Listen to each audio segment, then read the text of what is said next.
Did you do your homework? I encouraged you to come with an area of need or a concern, a prayer request, an area where you need God to speak, to move, to work, to intervene in your life. Maybe it has to do with your future, maybe about university or college or work or a move or your finances or your marriage or your family or some other relationship. So do you have something in mind, an area where you're asking God to step in and work and move? Do you know what it is that you are asking God to do? Can you articulate that in a sentence? Can you say specifically, I am asking God to do this, so that you know whether or not God has answered or not? Are you that clear and specific in terms of what you're asking God to do? Now, before we go any further, just a quick question of evaluation. Is this request, is this desire that you have, is it self-centered or is it God-centered? Is it about you, or does it seek to bring glory and honor to the Father? That can be an uncomfortable question for us to face at times, but it is an important question to ask when we come before the Lord in prayer, so that we know what the source is for our concern, the source is of that need, the source is for that prayer, the motivation that's driving us to ask or seek God in a particular area. Okay, so moving on. Here's the real question I want to get to. How are you going to go about determining what God wants you to do in that area? How are you going to go about determining what the will of God is for you, what the next step is? How are you going to determine whether God has answered you or not in that particular area? How do you find clarity? How do you know the will of God?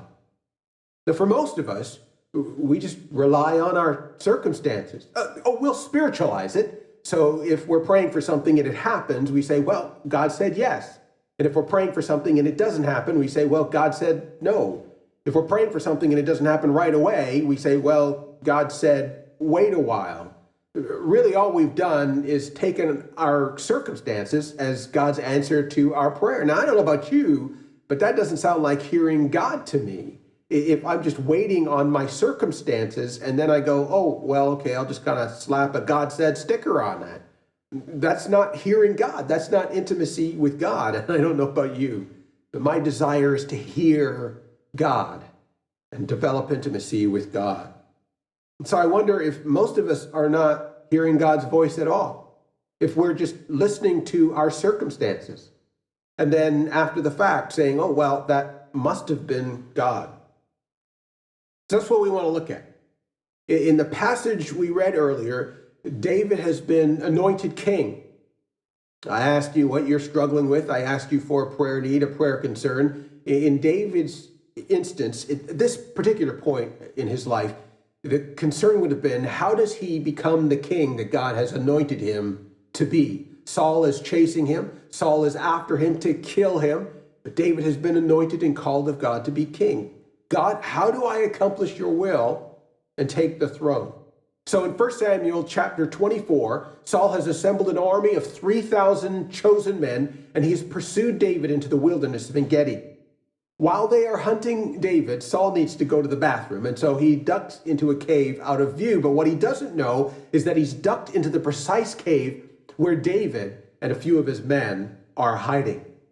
David's men see this as divine intervention. And they say to David, this is the day God told you was going to come. That moment when God gives your enemy into your hand. But David refuses to kill Saul. Now, if David is using his circumstances, a list of pros and cons, employing basic logic to hear God's voice, it's not an unrealistic interpretation to think that God has orchestrated these circumstances and put David as the rightful king in this situation so that he can take the throne. Let's run down the list. David has been anointed king by the rightful, unquestioned prophet of God. The Spirit of the Lord is on David, has rushed on him, we are told, and remained on David. David, not Saul, was used to take on Goliath and to push back the Philistines, the enemies of God's people. For David to take the throne would be a clear and righteous benefit for the nation of Israel. David has already married into the royal family, and even the crown prince Jonathan affirms that David will be king. Jonathan at one point says, look, David, my father knows it, I know it, you will be king, and I'll be right there alongside you. I don't need the throne. Saul has been rejected by God. Saul has been rejected by the prophet, significant portions of the army, and if not rejected by the people, Saul has at least been replaced as the national hero by David. I don't even know what number I'm on at this point. If David kills Saul, isn't it just a clear case of self-defense? Saul is after David with 3,000 men to kill him. We talked in an earlier message about putting out a fleece when we looked at Gideon, and I suggested that they don't work and that that's not the will of God for us anyways, to be putting out fleeces. But what if we were to try a fleece in this situation? David says, God, if you want me to kill Saul and take the throne, you're going to have to set up the circumstances. David is not running around in the palace with a knife trying to hunt Saul down. He's not sneaking up on him in his royal bed trying to kill him. David is far away, and yet Saul chases him. And Saul ends up in the precise cave where David and his men are, right? I mean, it's like, it's a miracle that the circumstances have worked out this way. The advice and word of David's advisors affirm him that this is the Lord's doing. And did you catch the word of the Lord in 1 Samuel 24, verse 4? God had promised that this day would come. So listen, if David is given to putting out fleeces or acting as if circumstances are the voice of God, this is a no-brainer, and Saul is a dead man. If David has given himself to obeying the voice of his circumstances, this is as clear as it gets. If David has given himself to trusting the putting out of fleeces, this is as clear as it gets. But here's the thing. We don't need the Spirit within our lives. We don't need God's presence if we just plan to put out fleeces and trust circumstances. And I want the Spirit at work in my life. When we rely on circumstances, a shut door means no and an open door means yes. And I don't need the voice of God to discern that. I don't need the Spirit within. I just go around checking doorknobs, and the first door that's open, well, that must be the will of God. I guess I'll walk through it. If, on the other hand, I am committed to journeying with God and being led by the Spirit and knowing God and being in relationship with Almighty God, listen, I try a door and it's locked. That doesn't mean God doesn't want me to go through it, because a locked door is not an obstacle for God. The Red Sea won't cause me to turn back. Jericho's walls are no obstacles, and giants can be brought down with slingshots when God is with us. No circumstance can ever stand as an obstacle, so closed doors and mountains mean nothing. There is no door God cannot open. There is no mountain he cannot flatten. There is no sea he cannot part. There is no Goliath too big. David refuses to trust his circumstances. He lets Saul go free. Now, anyone who knows the story of David knows that David lets Saul go free, not because he's a pacifist. Clearly, there's something else that's going on here. Jump to chapter 26, where God gives David a second chance. 1 Samuel chapter 26. God gives David another opportunity to deal with Saul in this way and take the throne. The Ziphites betray David to King Saul. King Saul once again comes with 3,000 chosen men to kill David. David discovers that Saul is in the area. And in the middle of the night, David and a trusted friend sneak into Saul's camp. They walk up to Saul as he sleeps. And Abishai, David's friend, is like, dude, God has given you this opportunity. God has put Saul in your hands again. God has given the enemy into your hand. But again, David refuses to take Saul's life. Even though verse 12 says, the reason nobody in the army wakes up, the reason Saul doesn't wake up, is because a deep sleep from the Lord had fallen upon Saul and all his men. Run the tests again, and it becomes difficult to interpret these circumstances in any other way if I am living my life based on circumstances.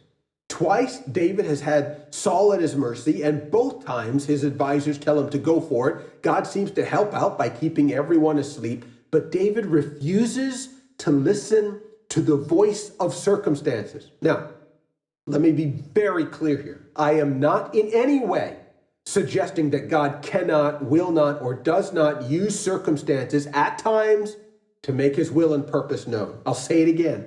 I am not in any way suggesting that God cannot, will not, or does not use circumstances at times to make his will and purpose known. I'm simply using a clear biblical example to try to show that sometimes circumstances are not the voice of God. That sometimes circumstances are not to be relied on. That circumstances are not the only way, and in some cases not at all the way in which God makes his will known. So I have this journal entry connected with this passage. Apparently a number of years ago, I woke up in the middle of the night with this passage on my mind. And as I lay there in my bed, the question that came to mind was this: why would David not kill Saul?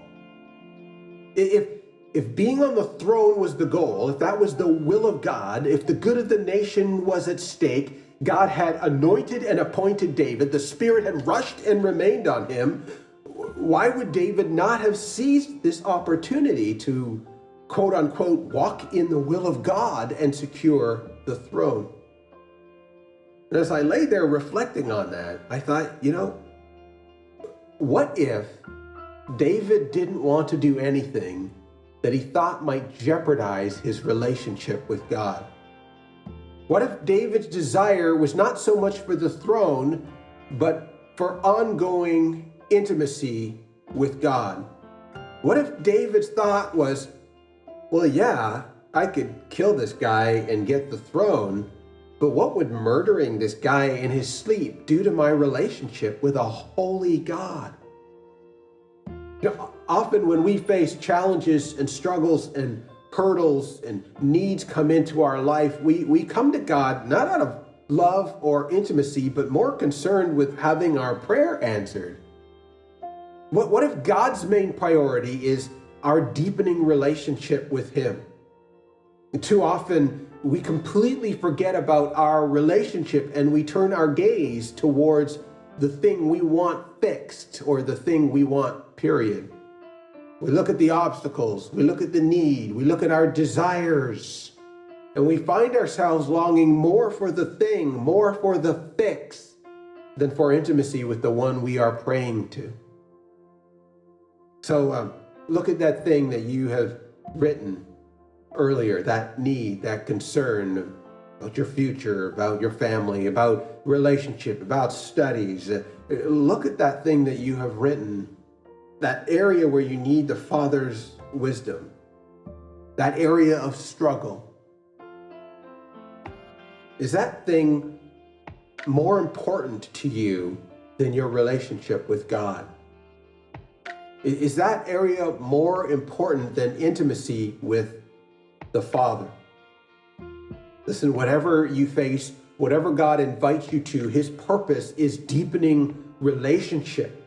Look at that thing that you are seeking God for. It's nothing more than a setup for deepening intimacy with God.